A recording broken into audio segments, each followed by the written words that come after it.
Good morning, I'm Maria from the Richardson Simple Living, and today is Friday. What I have been doing through the school holidays on a Friday is showing you day trips. Only this week the weather's not been so brilliant, so Dean's had to work longer than what he would normally. So we've not actually been anywhere, not outdoors that I could show you. We've been to the cinema, but obviously I can't film that and show you that. So I've not got any outdoor activities I can show you. So I thought, well, what can I do? What can I show you? So I've decided, we've done Sian's school book haul. Why not do a homeschool mum's book haul? See what I'm reading, because I love reading and I know some of you others do as well. And I thought, I'll show you what I read. Sometimes I'll say to somebody in a comment, oh, I've read that book, or I like that book, and such like. I thought it'd be nice actually to show you what I have been reading. So my haul that I've been reading takes us from probably autumn time last year. So roughly these are what I've read in a year. So I'll show you. I've had a few books, other books I've read that are like standalone books, and I'm not so keen on them. Although you get a good story, it leaves you wanting more. So I've tended to go for books where you've got a few in the episode, so to speak. So the latest one, starting at the latest one, which I had for my wedding anniversary, which was in June. My husband bought them me. He bought me a series, the Robin's Wood Stories series. I don't know if any of you have ever seen them before, but there's 3 in the series. It's by Jean Granger, based around World War II, but they're a family in Ireland during World War II. So the struggles they're having in Ireland with the war, and also the struggles sort of between Britain and Ireland, and the family meet with people. The family themselves are quite diverse in the fact that they've got friends from all over. They've got German friends, they've got British friends, although they don't wholly trust British, but they have got friends who are from there. So it's a story of this family.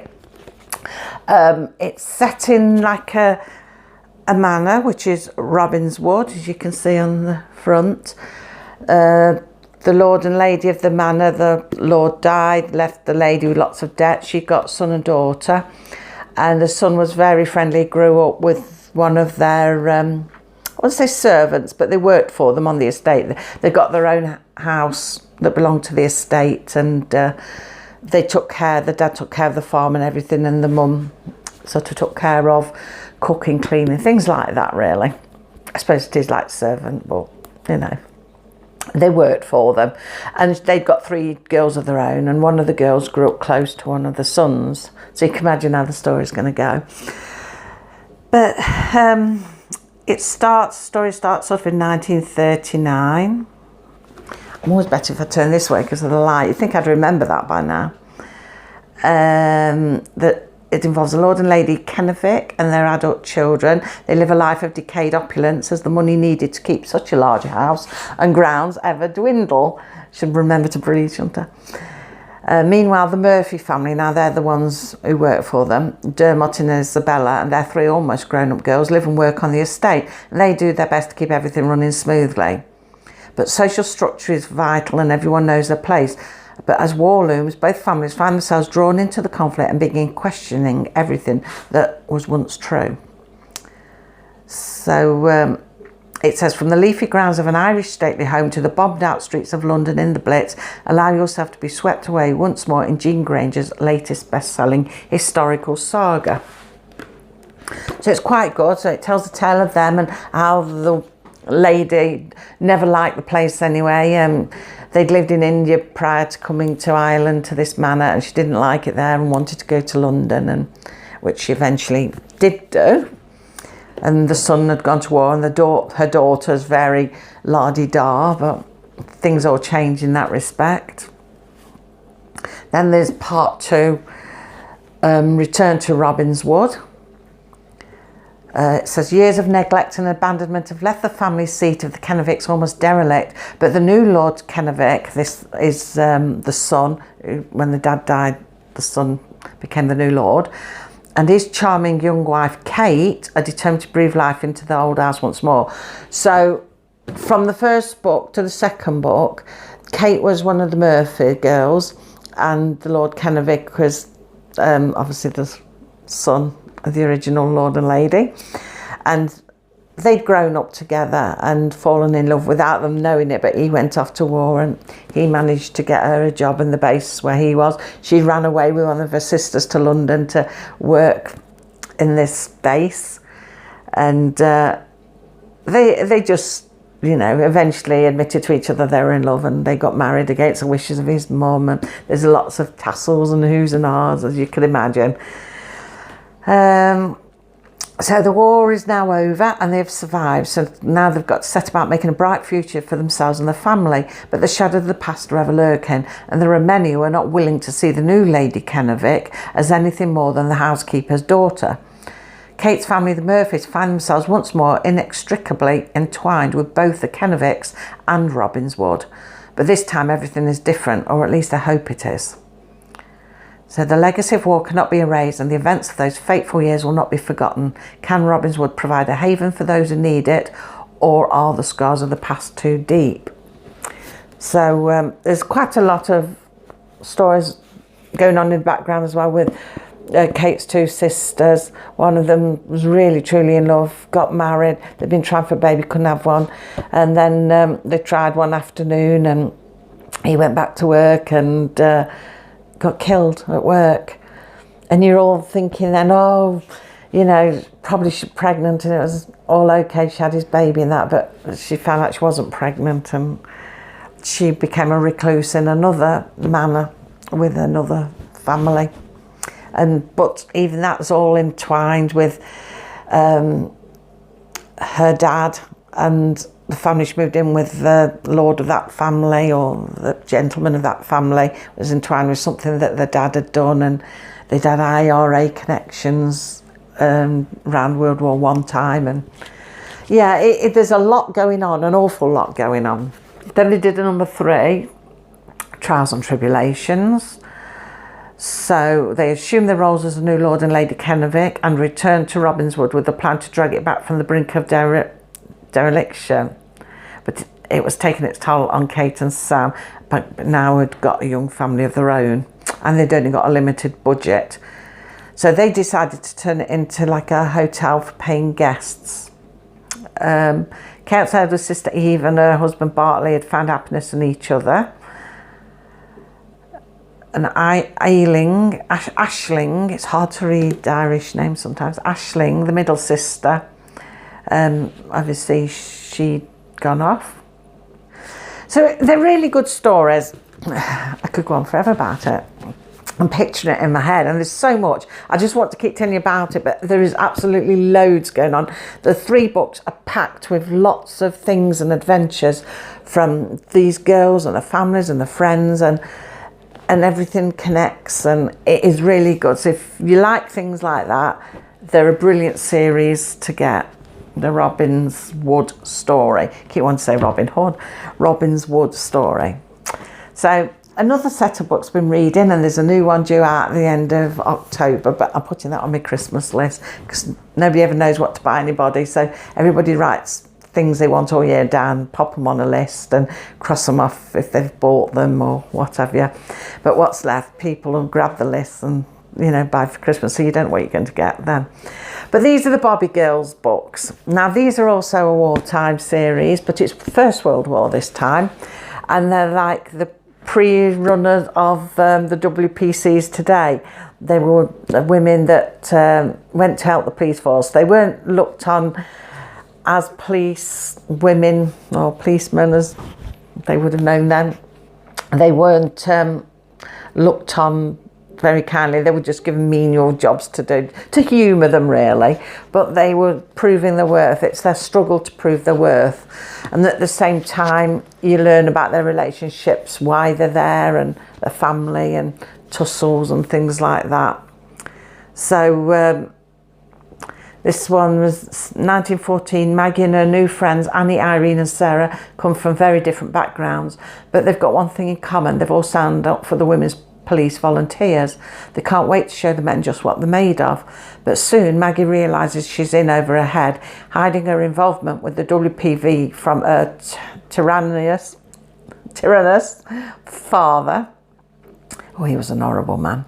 Is becoming ever more difficult, and when she bumps into an old acquaintance with a bag of I'm reading too fast, with a big chip on his shoulder, the dangers of her new life become all too clear. And that does become quite a thing, that does. So that was the first one. The second one to it was The Bobby Girl's Secrets. This time it's 1915. Best friends Irene, Maggie and Annie are proud members of the newly renamed Women's Police Service. While Britain's men are fighting away in France, the girls are doing their bit by keeping the peace at home in London's East End. But out of the blue, Irene is given the opportunity to be stationed near an army barracks in Grantham, Lincolnshire. Having recently experienced heartbreak and keen for the adventure, she decides to go. What could possibly go wrong? It turns out plenty. One of the other WPS girls takes an immediate dislike to her and makes her life a misery. On top of that, the man she thinks could be the answer to all her problems isn't all he seems. And when she finds a psychologically disturbed deserter in hiding, she has a very difficult decision to make. So that's also quite good and nail-biting. Then it followed just before last Christmas, because the other two were already out when I bought them. And just before last Christmas, Christmas with the Bobby Girls came out. So again, 1915, patrolling is the last thing on the minds of Women's Police Service recruits Annie, Maggie and Poppy, because Annie and her fiancé Richard are about to get married. But when the day finally comes, it brings only heartache, and Annie doesn't know if she can go on. The WPS work is more important than ever, more than ever though. And Annie's country needs her. She and the girls are posted to the bustling heart of the city, and she hopes a new job will distract her from her sorrow. It certainly does that. Soon the biggest bombing raid of the war causes chaos on their patch. On top of that, Annie suspects that a group of men are forcing European refugees into prostitution and resolves to stop them by Christmas. But by the time she realises just how high up the scandal goes, she might be in too deep to get out. So that was a good read. Well, all three are good reads. So I'm looking forward to the next one now that's coming out, but I won't get it till Christmas. Right, and my very favourite series, and I probably have mentioned these before. At the moment there's 5, but she's doing a final one. These are the Ration Book series. I absolutely love reading these, all about the Brogan family. It's brilliant. I love it. They should make a TV show on it. It's brilliant. I think I've got them in the order they should go in. I'm not 100% sure. We started with a Ration Book Dream, where we get to meet them. Now, I may have got these in the wrong order, but I think this is the first one. It's 1939. As the country prepares for challenging times ahead, the Brogans of London's East End fight to keep their spirits up, but soon rationing, evacuation and air raids begin to take their toll on this larger-than-life family. Then a mysterious young man arrives, providing the dazzling distraction they need, and for eldest daughter Mattie, the promise of more than she ever wished for.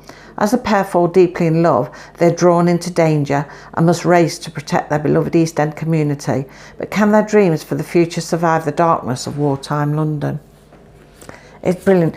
When you're reading it, you're with that family. It feels like you're part of that family. It's fantastic books. That, I think, follows on by the Ration Book Childhood. In the darkest days of the Blitz, family is more important than ever. With Ida Brogan's family struggling amidst the nightly bombing raids in London's East End, she's doing her very best to keep their spirits up. The Blitz has hit the Brogans hard and rationing has begun to bite. When Ida's oldest friend Ellen returns to town, sick and in dire need of help, it is to Ida that she turns. But Ellen carries a secret, one that threatens not only Ida's marriage, but the entire foundation of the Brogan family. Can Ida let go of the past and see a way to forgive her friend? And can she overcome her sadness to find a place in her heart for a little boy, one who will need a mother more than ever in these dark times? That is really good. I think we followed on then with the ration book Christmas. So Christmas is approaching and the Brogan family of London's East End are braving the horrors of the Blitz. With the men away fighting for king and country and the ever-present danger of the Luftwaffe's nightly reign of death and destruction, the family must keep a stiff upper lip. For Jo, the youngest of the Brogan sisters, the war offers a newfound freedom and the opportunity for romance. But as the bombs continue falling and rationing begins to bite, will the Brogans manage to pull together a traditional family Christmas? And will Jo find the love and security she longs for? That's a really nice book, and you feel like you're with them for Christmas. I really enjoyed that book. Then we follow on with the ration book Wedding. It's now February 1942, and as the Americans finally join Britain and her allies, 23-year-old Francesca Fabrino is doing her bit for the war effort in a factory in East London, but her thoughts are constantly occupied by recently married Charlie Brogan, who is fighting in North Africa with the 8th Army. When Francesca starts a new job for the BBC Overseas Department, she meets handsome Count Leo D'Angelo and begins to put her hopeless love for Charlie aside. But then Charlie returns from the front, his marriage in ruins and his heart burning for Francesca. At last, could she, a good Catholic girl, countenance an affair with the man she's always longed for, or should she choose Leo and a different, less dangerous path? That's really good too. In fact, they're all really good. If you love family stories set around the war, they're the best series ever. I suggest you buy them. Brilliant. This one's not long come out. I got this one, I think it was for my birthday. I got this one, or was it just after? It might come out in May, I'm not sure. Might have, yeah, I had it for my birthday, but I had it after because it came out in May, so it's then just come out. So this is a ration book Daughter. Cathy was a happy, blushing bride when Britain went to war with Germany 3 years ago, but her youthful dreams are crushed by her violent husband, and even when he's conscripted, she knows it's only a brief respite. Divorce is not an option. Cathy, a true Brogan daughter, stays strong for her beloved little son, Peter. When her husband is declared missing in action, Cathy can finally allow herself to hope. In just 6 months, she will legally be a widow. In the meantime, she has to keep Peter safe and fed, so she advertises for a lodger, and Sergeant Archie McIntosh of the Royal Engineers Bomb Disposal Squad turns up. He's kind, clever and handsome, and their mutual attraction is instant. But with her husband's fate unclear and the Blitz raging on over London's East End, will Cathy ever have the love she deserves? And there's some twists in this one. I really loved it, really good. They're bringing out one more, said it'll be the last one. That's going to be a ration book Victory. So obviously the war's over by then and it ties everybody up, I suppose. It's a shame because sometimes you just want books to go on forever and ever, you know, but maybe if it did, it would just spoil the stories, wouldn't it? So yeah, they're brilliant. If you like that sort of thing, I definitely recommend getting them. Now for something a bit different, last and least. You know how I'm always saying about Sian's books, and like when she reads some books and I say, oh, I'm worried a bit, they might be a bit young. People say, oh, they're young for her. But I always say, well, if there's a good story, age doesn't matter at all. So these set of books, although I have read them in the last year, I actually had them for my birthday, I think it was, last year. So I've had them sort of a year and a half, near enough now.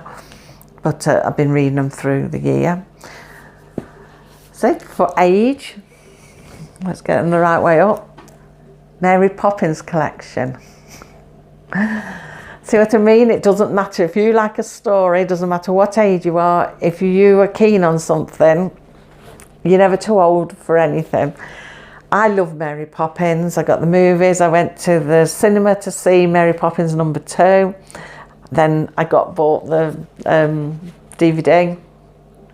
I've got, much to Dean's delight, I've got a duvet cover for our bed Mary Poppins. It's a double one. So he looks fabulous sleeping under that. I've got slippers and socks and an umbrella and all sorts of Mary Poppins things. And I've got this beautiful little wind-up box my daughter bought me. I could have showed it you. Never thought till just.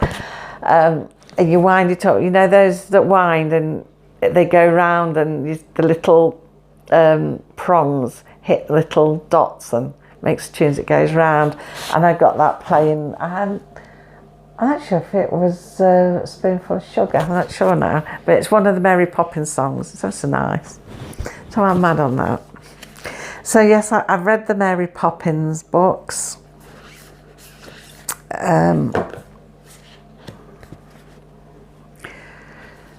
So the first four are pretty much what you see in the movie in the first one, but there's a lot more in it. There's a lot more explorations and things that they did. The movie, when you think about it, didn't show many adventures at all compared to the books. So the first four cover all of that. Some of it you recognise from the movie, and then there's a lot of stories and characters extra that go on. So the first one, obviously Mary Poppins. The next one, Mary Poppins Comes Back. So the first one is more like the movie. She only promised to stay until the wind changes, which it did. But then Mary Poppins Comes Back. Mary Poppins Opens the Door. Mary Poppins in the Park. And then that one, she actually does leave for good, which is a bit strange because then they brought out another one, Mary Poppins in Cherry Tree Lane and Mary Poppins in the House Next Door, which starts the adventures off again. She doesn't actually come back. It's just like the author has wrote more adventures that she'd had, sort of thing. These are the other adventures she had, type of thing, you know. And it seems a bit strange because you think she'd have written them into the other books. So unless she just wanted to prolong the stories, I don't know. So it just says on the back of them, in Mary Poppins, when Jane and Michael Banks draw up an advertisement for a nanny, Mary Poppins arrives on the gust of the east wind and slides up the banister, changing their lives forever. Their wonderful new nanny is strict but fair and full of surprises. Soon the Banks children are whisked off on the most exciting and magical adventures they have ever had. But Mary Poppins has only promised to stay until the wind changes. So that is more or less the same as the movie, the first book. Second one, Mary Poppins Comes Back. On sailed the curious figure, its feet neatly clearing the top of the trees. They could see the face now and the well-known features, coal black hair, bright blue eyes, and nose turned upwards like the nose of a Dutch doll. The figure drifted down between the lime trees and alighted promptly down upon the grass. Mary Poppins, they cried, and flung themselves upon her. And then it just said Mary Poppins returns to Cherry Tree Lane and adventures are sure to follow. So that's the second one. Mary Poppins Opens the Door. Up in the sky, a tiny spark hovered and swayed in the darkness. What could it be? Still they waited, and still the spark grew even larger and brighter. Then suddenly Jane caught a breath and Michael gave a gasp. Down came the spark, growing longer and wider, and as it came, it took on the shape that was strange and also familiar. Out of the glowing core of light emerged a curious figure, a figure in a black straw hat and a coat trimmed with silver buttons. So Mary Poppins is back for a third series. And we've got Mary Poppins in the Park. Mary Poppins, neat and trim in her blue skirt and new hat trimmed with crimson tulip, looked at them over her knitting. She was sitting bolt upright against a tree with a plaid rug spread on the lawn around her. Her handbag sat tidily by her side, and above her from a flowering branch the parrot umbrella dangled. And I've got one of them umbrellas. So join Mary Poppins and the Banks children on more adventures in the fourth book in the series. Then in the fifth one, Mary Poppins in Cherry Tree Lane. Going to the park for a supper picnic proves to be more than just the expected... Shall we start again? Going to the park for a supper picnic proves to be more than just the expected treat when Mary Poppins is around. The strangest people turn up and Jane and Michael have a wonderful time. And Mary Poppins in the House Next Door. Lootie, the child who comes to live at number 18, Cherry Tree Lane, longs to go home to the South Seas. So Mary Poppins takes him and the Banks children on a spectacular trip to see the Man in the Moon. So that was more magical adventures in the series. But like I say, these seem to be an add-on. She doesn't seem to return in this. It just seems to be more adventures that could have been included in the others. So yeah, you're never too old, and I have read them all recently, and they're in my bookshelf, and I do love Mary Poppins. Actually, I'd got another series that I've been reading that I could have brought down and showed you. It's the Darling Buds and May series. Been reading them as well. They're good. I love things like that, for Darling Buds and May, and you know, The Good Life, although they haven't got a book, but I like things like that. I'm into homesteading and growing your own. I'm very passionate about all that sort of thing, and chickens and ducks. So yeah, I thought today I would just do something a little bit different. We do a homeschool mums book haul. What do homeschool mums read? And that's the sort of thing I read. So that's it for today. I shall see you again now on Tuesday. And until then, have a good weekend and take care. Bye.